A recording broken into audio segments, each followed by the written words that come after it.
Hello and welcome to the Last Starship. This is a game where you design your very own spaceship and you try to survive in the rigors of space. And, well, this has just received a very, very large update. If you want to check it out, by the way, there is a link in the description. It's currently in early access on Steam. Let's start a new game and boldly go where...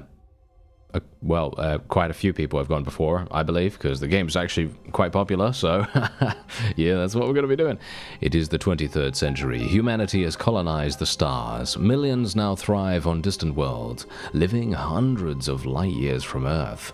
As space becomes the new frontier, an era of unprecedented exploration and expansion unfolds. Powerful corporations dominate entire regions, but beyond their reach lies uncharted territory filled with untold mysteries and boundless opportunities.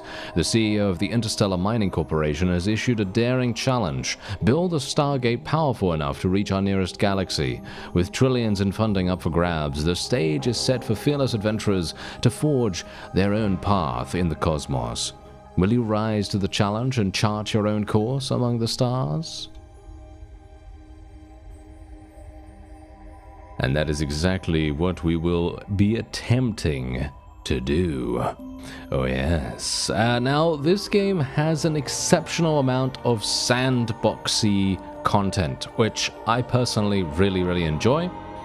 I love being able to choose my own path in games like this, and I love being able to pretty much just do whatever I want, and generally, let's face it, that's most of the time what I tend to do in games. I literally play games, and one of the most played games on my channel is indeed a sandbox experience. And so, yeah, we're going to just go through the tutorial very quickly here. It's super easy.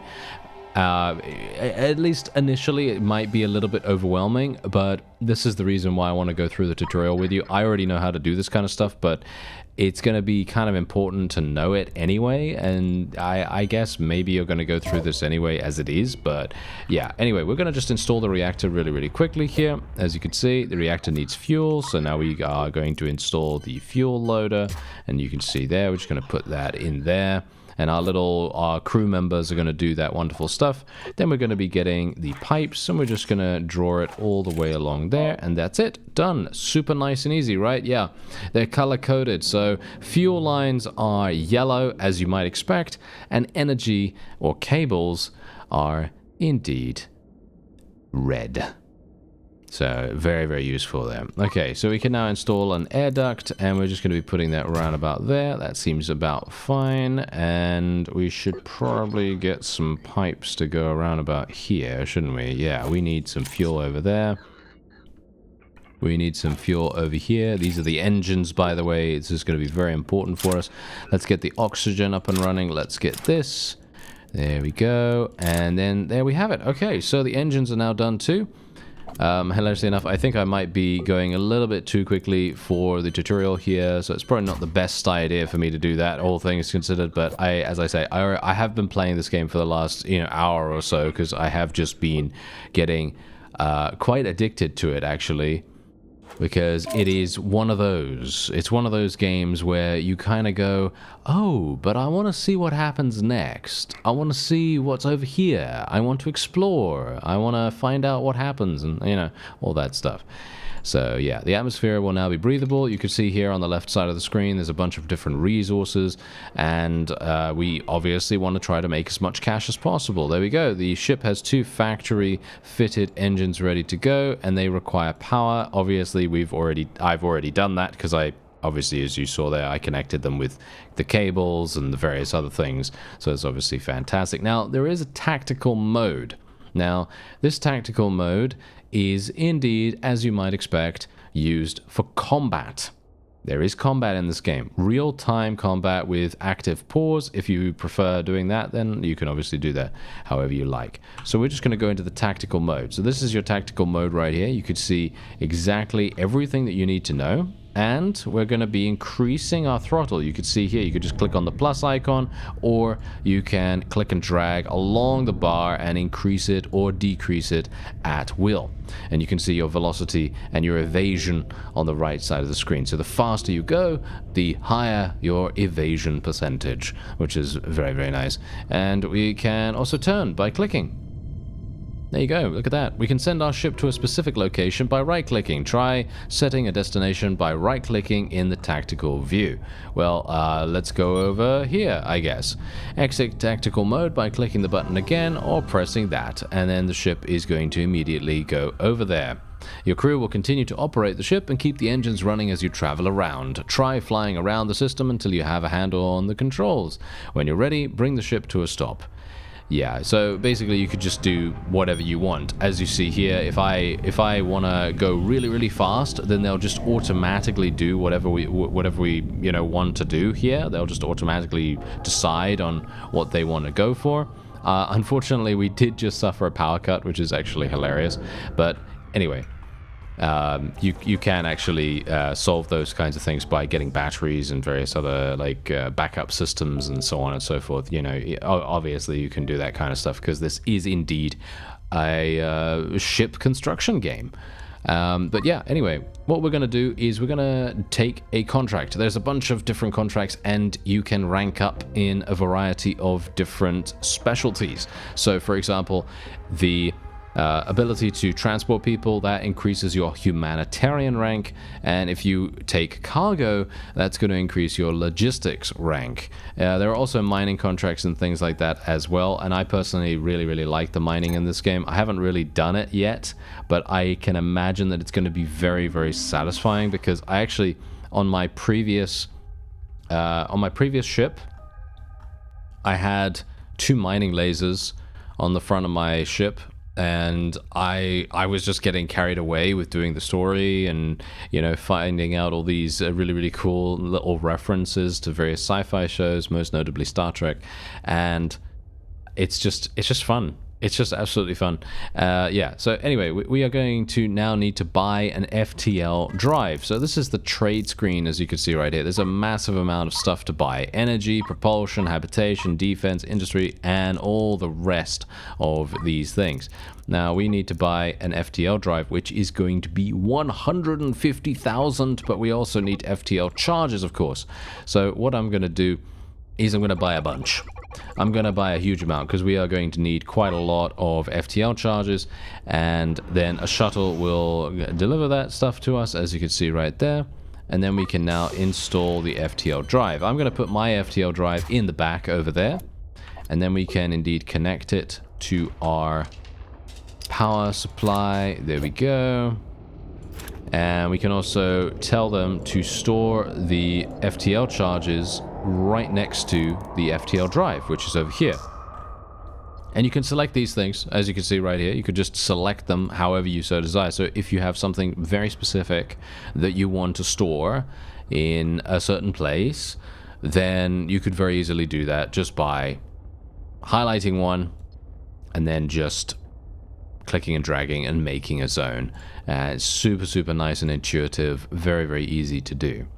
Okay, so all passengers have been done. Let's go to the sector map. So this is the sector map. As you can see, there are a wide variety of different things, and this is, I believe, partially randomized to a certain degree, because from what I remember from my previous little foray into the game, the derelict ship was all the way in the north over here, and now it's all the way over there. And I think all of the destinations and all of the events that you're going to be encountering are also randomized. So that's very cool. Anyway, we are now here, and we need to transfer our people over there. So that's exactly what we're going to do. As you can see, our ship is going to align to hyperspace jump, and we're going to jump, and we're going to go through the hyperspace tunnel, or whatever it's called, and we're going to make our way over to our destination. And there we go. We have arrived.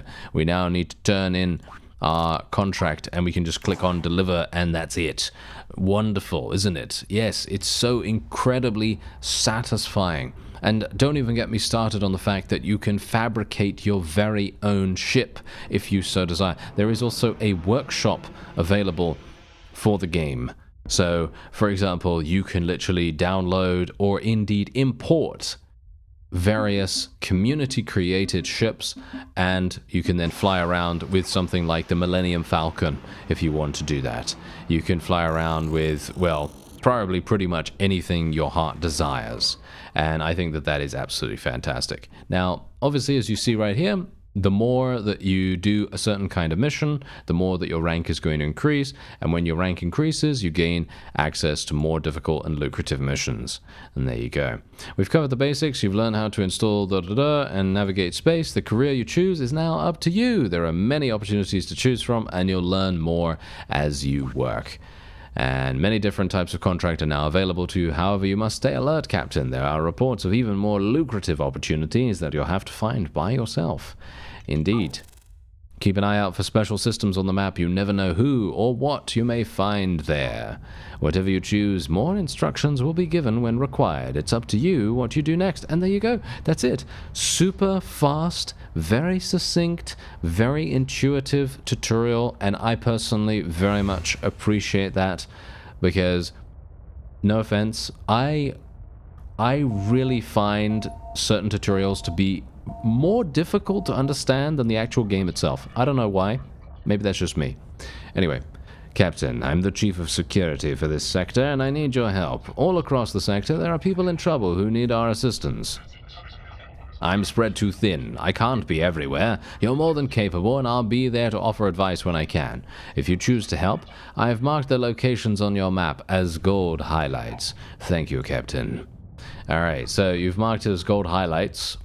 Not here, but on the sector map. So these things right here. Black hole sun, wolf in sheep's clothing, and the trouble with tidlets. And as you might expect, the trouble with tidlets is indeed a reference to the trouble with tribbles, which is a TOS original series Star Trek reference, which I very much appreciate. And the tidlets in this game act very similarly to the tribbles in Star Trek, and I gotta say, I very much appreciate that. I love references like that. I think that is really, really cool. Basically, what happens with these guys, you know what? Shall we just go ahead and do it? Yeah. You know what? Let's just go ahead and do it. I feel like you probably should just see exactly what I'm talking about. And it's gonna be funny anyway. It's gonna be funny because this is indeed an episode of the first part of this particular story.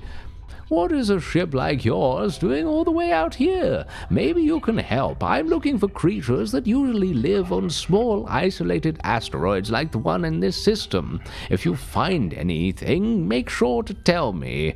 Okay, so obviously he is looking for us to help him out, and so that's exactly what we're going to do, and we are literally going to make our way over here and investigate the asteroid for him. And there he is. Okay. My gods, you found them! Oh God, they're still alive? Oh Jesus, there's 2 of them! Captain, you've made an incredible discovery. We have seen these interstellar life forms before, on large asteroids deep in enchanted space, but never alive. And you found a pair. We call them the Tidlets. And so we can now accept the mission, the quest, whatever you want to call it. And now we can try to help him out with it. I should introduce myself. My name is Artemis Toppingberry, and I'm a professor at the Institute of Interstellar Lifeforms. We've been trying to find a live tidlet for years now. This is a massive breakthrough. Bring the tidlets on board, carefully, using a logistics drone. Once you have them, meet me at the Institute of Interstellar Lifeforms. We're at Starbase NG-12. Okay, so we can now install at least 1 drone bay and at least 1 logistics drone, recover the tidlets, and that's exactly what we're going to do, deliver the tidlets to the Institute. So, unfortunately for me, there is no colony or shipyard here to trade, so I'm going to need to jump somewhere else. So, where am I currently? Well, I'm over here, so where do I need to go? Well, I need to go over there to the colony, I assume, or I could go to the shipyard. Let's go to the shipyard. I think that sounds like a nice idea. Because I actually want to show you something else. Because while we're doing this, obviously I'm going to have to install a drone bay and all that wonderful stuff. But I also want to show you that there are other ships available for sale. So if you want to, you can literally buy another ship. And then you can change to that one. And the actual mining station, this mining station right here, this is also for sale, as you can see right here. It literally costs 1.6 million, which is absolutely insane. And then, of course, you have a ship like this, which is, well, just a blank, blank canvas kind of thing. And then you have a science vessel over here as well, which is a little bit run down, as you can quite clearly tell. And you can also fabricate a ship. As you can see, these are the community ships, as you see. And I can say, oh, look, the affordable only. Yeah, so some of these, as you can quite clearly tell, are incredibly cool looking. Unfortunately, they're very expensive. They're very, very expensive. So it is very much up to you whether you decide to do this or not. There is a creative mode in the game as well, by the way. There is a creative mode, so that means you can basically create pretty much anything you want. There's a massive amount of customization in this game as well. As you can quite clearly tell, there are so many things available here. Bear in mind that I haven't even gone to the workshop. I just saw that someone made the Millennium Falcon, and I think that that's really, really cool. I'm not entirely sure what else they have they have created, but I'm going to assume some pretty crazy stuff. So anyway, let's get the drone. Where is it now? There we go. Drone bay. It's going to cost me 80,000, and let's get where is it? Yeah, let's get 2 logistics drones, and I think that's all I need, right? Yeah, I think that's all I need. There we go. Alright, so now we got the logistics drones and indeed the drone bay delivered. I actually just had a quick look in the workshop, and from what I can tell, they have the ship from FTL, which obviously, as you might expect, that's pretty cool. But then they also have the NX1 from Star Trek Enterprise, which I absolutely love. I think that is absolutely amazing. I love that. That series is probably my favorite series of Star Trek ever, but that is just me.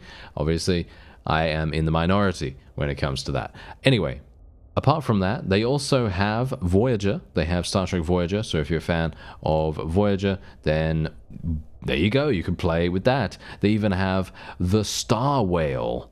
I mean, literally, it is a ship that looks like a whale. And it looks incredible. It looks very, very cool. Anyway, yeah, obviously you could take a look at the workshop yourself if you want to and, do all that wonderful stuff. Anyway, let's install the drone bay. And I will install it around about here. There we go. And then we can just attach these cables. There we are. Wonderful.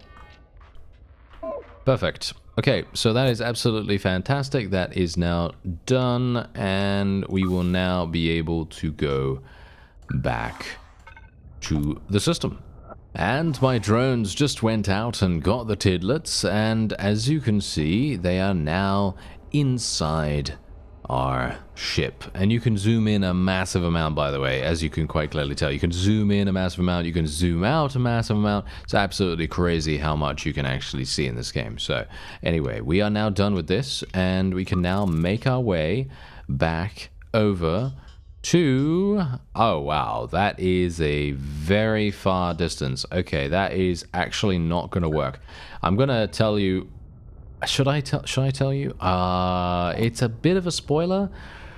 Maybe, it's not really that important, I guess, but basically the tidlets cannot survive extremely long interstellar distances when it comes to hyperspace, and so it's very, very recommended not to do that. Unless they're not introducing that just yet. Maybe they're not introducing that just yet. I just didn't want to have them be killed before we actually get to that point, but it seems like maybe there's a bit of a safety kind of like enabled on these two. Yes, it seems as though they are not actually yet having any problems. Okay, that's good to know. You managed to bring them back? Amazing! I'll be here in a second. All right, so he's obviously going to come along, and he's going to be absolutely insufferable. You'll see. You'll see. He's not very nice. Anyway, let's see here. This is the greatest day of my life, to be the first to discover and study an entirely new life form, one native to deep space. Think of all we can learn from these little creatures. I mean, you'll get some credit for finding them, of course, but I've waited my whole life for a moment like this. Indeed. Yes. There you go. And he's going to give me 50,000. Yes, 50,000 for that. But, of course, we already installed the drone bay, which cost me 80,000. So we are losing some cash here. Now we know where to look. We may be able to find more of them in deep space. The asteroid where you found them has a large iron and aluminium core with some unusual crystalline structures on the outside. There are similar asteroids within this sector that have been recorded and scanned. Nobody would bother trying to mine such worthless rocks. They might not have looked too closely. I think it's worth searching there for more of these creatures. And there we go. So he's now going to give us a bunch of different investigations to do on a variety of asteroids. And that's exactly where we're going to go, I guess. I mean, I could technically go to the trade screen. It might be a good idea for me to... Can I actually even get some batteries? Yes, I can get some batteries. Stores any excess power available in the power grid up to 1,000 megawatts. The battery will supply power whenever there is a shortage. I think this is actually going to be really, really useful. So I think I might buy one at least. Because I don't have any batteries, as you can see right there. I have none. So I think it's probably going to be quite useful for us to actually get that straight away. And let's just install that battery. Let's put it... I actually have no idea where to put it, to be honest. I guess we'll just put it up here somewhere. I don't know whether it's that useful for me to put it there, to be honest. But, you know, it's fine. Let's just do that. There we go. Battery low. Of course it is, because we've just got it. There we are. Okay, so that's obviously going to prevent any power shortages, because we've obviously had a couple of those already, and I'd like to try to prevent that from happening too much more. So we can now go once again to investigate the next asteroid, which again is just going to be a case of us jumping over there and making our way closer to the asteroid itself. So in other words, going into tactical mode and then clicking, right-clicking, and then making our way over there. And I personally really enjoy this kind of gameplay. If you don't, then that's obviously fine, because maybe this is just not your thing. But generally, I absolutely love seeing our little drones go out there. As you can see, look at them. The drones are literally going out there, picking up the tidlets, and coming back in and putting them into our little cargo bay. And actually there's something that I want to do here. I actually want to increase the cargo capacity here, and I want to actually get some additional cargo capacity up there as well, just in case, because I'm pretty sure we're going to need it. Yep, pretty sure. Anyway, did we get everyone? Yes, we did seem to get everyone, and now there are other missions, as you can see right there. I am actually going to be making my way over here first, I think. That's probably going to be the best course of action. Let's try to pick up all the other tidlets, and I'm actually not entirely sure whether you're going to see that now. Yes, there we go, here he is. No, no, Captain, what happened? What did you do? It looks like they died of shock during the hyperspace jump. Oh, goodness, this is such horrible news. Did any of them survive? Well, have to be careful from now on, Captain. I suggest a maximum hyperspace jump range of 480 light years while you have these creatures on board. We can't let any more of them perish this way. And indeed, yes, that's exactly the point. So, in other words, they're now going to, and this is a wonderful, wonderful, I don't know whether I could even call it a feature, but it's a wonderful mechanic that they actually provide you with the distance. You know, you don't have to be like, oh, I don't know the distance off by heart. You know, I have to remember 480. No. You don't have to remember 480. You can literally just look at the nice little green circle and you're absolutely fine. Anyway, unfortunately for me, I will have to be much more careful now. So it is going to be a little bit annoying for us, but that's okay. That's okay, because I still need to go to the asteroid over there. Oh God, the Tidlets! Oh my goodness, I hope they're okay. What's happening? Are you kidding me? They've reproduced. We've just witnessed an interstellar life form spontaneously reproducing. Oh, this is just such incredible news. But what was the condition? Maybe these ones were already fertile and pregnant. Did you see any mating behaviors? I need to do more analysis. Keep looking, Captain. Bring them all back to us when you're done. Yes, that's exactly what we will do. And as you can see, we have little ones. Yes, and they are even, defined as baby. Yes, they are even defined as babies right there. Very, very cute. Even though, as we know from various other sources, this can be a bit of a problem, and the Klingons might wage war against them. Sorry, wrong universe. Anyway, we will now continue making our way to the next asteroid, which is over there. Well, we seem to be having a little bit of an issue, as you can quite clearly tell. Yes, the Tidlets are now starting to reproduce at such an astonishing rate that our ship is almost overrun with the little fellows. We have 180 of them so far, and you're going to see that they will indeed continue reproducing, and we now have 247 on board, which is even crazier. Anyway, we can now deliver them because I have just made my way back. I basically just went to all the asteroids, just collected as many as I could, and then left. So let's deliver them and see what Mr. Toppingberry has to say. Yes, he's a little bit of a glory hound, as you might see in just a moment. There's his ship. There we go. They're going to take all of them, and we're going to just speed it up to ×10. I absolutely love the fact that there is huge speed controls in this game. And there we have it. All of them have been offloaded.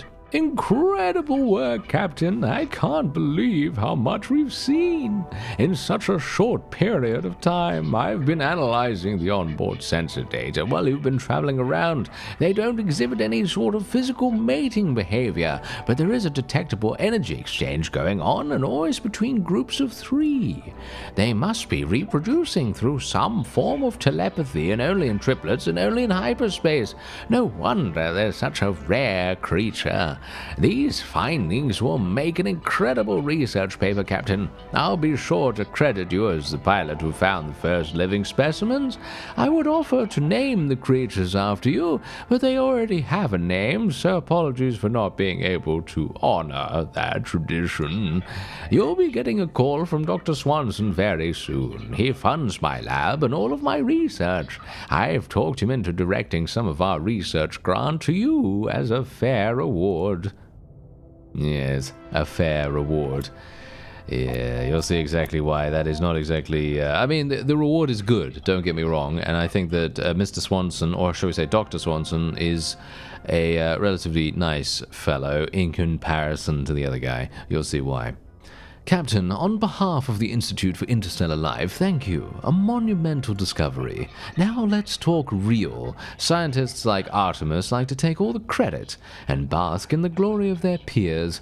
If your name does show up in their research paper, you can bet it will be on the very last page in the smallest font available. And despite funding his work for years now, my name will be even lower. It's fine, really. We have different aims. He can have the glory. I'm interested in the breakthroughs, the science that comes from these discoveries, the potential. Anyway, thank you for your work, Captain. Here's a reward for your efforts. And he's going to give us a substantial sum. Yes, he's going to be giving us 150,000 in cash, and our logistics rating has increased rather dramatically, as you can see right there. Very, very nice. And I'm pretty sure he's going to reach out. Oh yeah, by the way, here's our power grid. If you want to see what's actually taking power from your ship, then you can obviously do that. You can take a look at your FTL drive there as well, of course. And there's also a research tree, so if you want to research stuff, then you can obviously do that, and it's actually pretty cool. I'm not entirely sure if it's even possible for me to do this. Yes, as you can see, this research project requires a scientist to be completed, and you also need a science station. And same thing with this as well. So in other words, all of this stuff requires a science station. Yeah, so you can indeed fabricate the ship, like I said before, and all this other wonderful stuff. There's a load of different contracts to do as well. Delivering cargo, passengers, manufacture resources, attack and destroy hostile pirate gangs, and there are all kinds of crazy cool components, resources, scientific equipment, like I just showed you right there. You know, the scientist, for example, there's a supercomputer as well, and indeed you also have a bunch of other stuff like in logistics, industry. Like I said before, there is the ability to have a mining laser, so you can drill into mineral patches found in asteroid belts to extract valuable minerals. And you also have Gatling guns and various other things that you can use to attack enemies. A close-range, rapid-fire weapon system primarily designed for defense against incoming fighters and ordnance. The Gatling gun excels at destroying fast-moving targets at close range, but lacks the punch to penetrate armored targets. And then obviously you have the railgun and the cannon as well.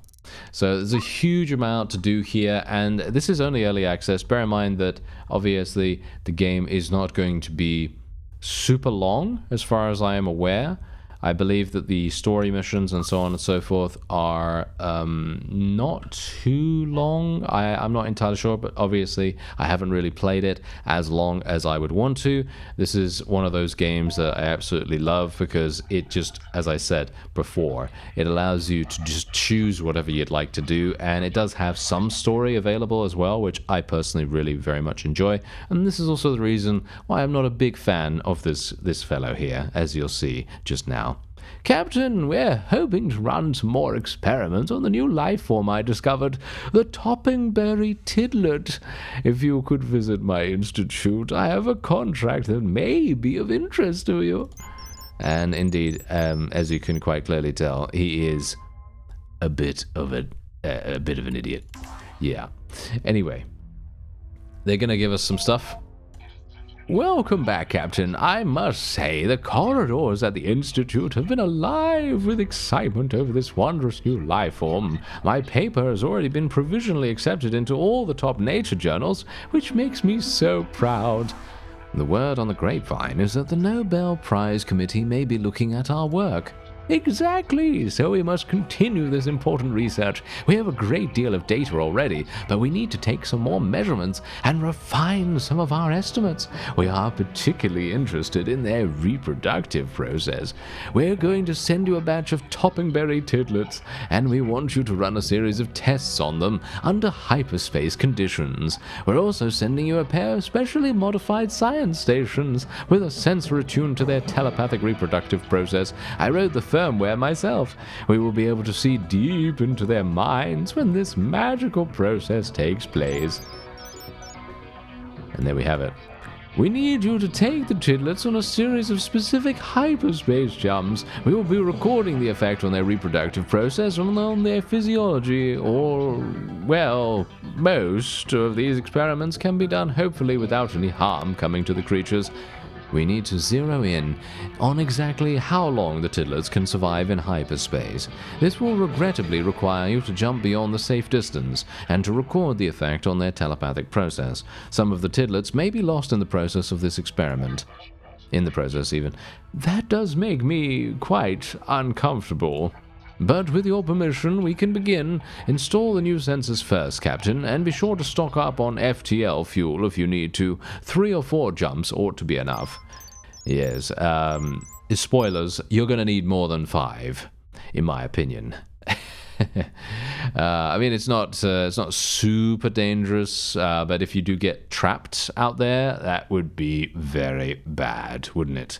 Yes. Now, there are ways to also manufacture FTL fuel, by the way, so if you have a big enough ship, you can do that. Or generally, you can just do that, because you can go to the trade screen, and there is a way for you to manufacture, I think it's under industry. Maybe not under industry. Is it under propulsion? I actually don't know. There is a way to manufacture it. I know that for sure, but I'm not entirely sure where it is. So I do apologize for that. I don't actually know where that is, but I know that it is possible. So that's something to bear in mind. Anyway, that is going to be it for this episode. I could easily play this game for a huge amount more time, but I felt like, hey, I've shown you quite a lot of it so far, and you know by now whether you want to play it yourself. This is the Last Starship, and there is a link in the description if you want to check it out. I thank you very much for watching, and I'll see you next time.